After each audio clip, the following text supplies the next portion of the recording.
Good evening, guys. This is Chad Ward of Whiskey Bent Barbecue and my assistant pitmaster Christian Nugent, one of our junior pitmasters on the team. And we're here today to talk to you about the GMG barbecue grill and smoker. So this is a Jim Bowie edition, so it's got around 600 square inches of cooking surface. And tonight we're doing dinner for 8. So what we have is the thing we started with first, which are still marinating, are these top sirloins here. Pretty basic marinade. It's just 2 bottles of 24-ounce Worcestershire sauce and 1 bottle of Stubbs beef marinade. So we're going to let those will be marinating for about an hour. Going to pull them out of the marinade and just do a garlic powder, salt, and black pepper rub on both sides, and then we'll get them on the grill.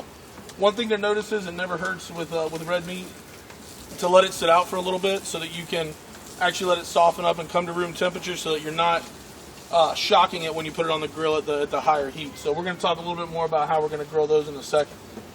The 2 side dishes that we're going to have tonight, the first one's going to be these cubed potatoes. So these are cubed potatoes that we've just covered in olive oil, and then we've added some 3 Eyes barbecue seasoning, which is a really good seasoning made by Dan Hickson and the boys. And so we're going to let those go for probably about 30 to 45 minutes, but really the main thing always when you cook potatoes is go ahead and just give it the fork test. And once that fork goes all the way through and they're fork tender, they're done. So we're cooking these at about 330 degrees right now, and they'll be perfectly fine that way.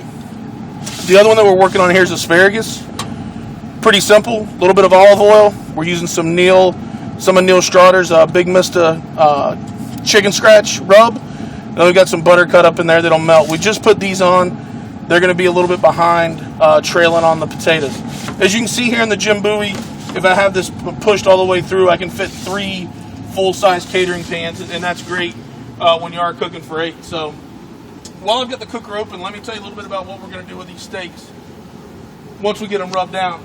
As you guys know, the fire pot for the GMG is right around here, underneath the drip pan. And what I like to do is I like to do a reverse sear on my steaks. So I'm going to take my steaks and I'm going to put them over here in the far right banked, and I'm going to let them run. I'm going to have the cooker at about 300 when I do those.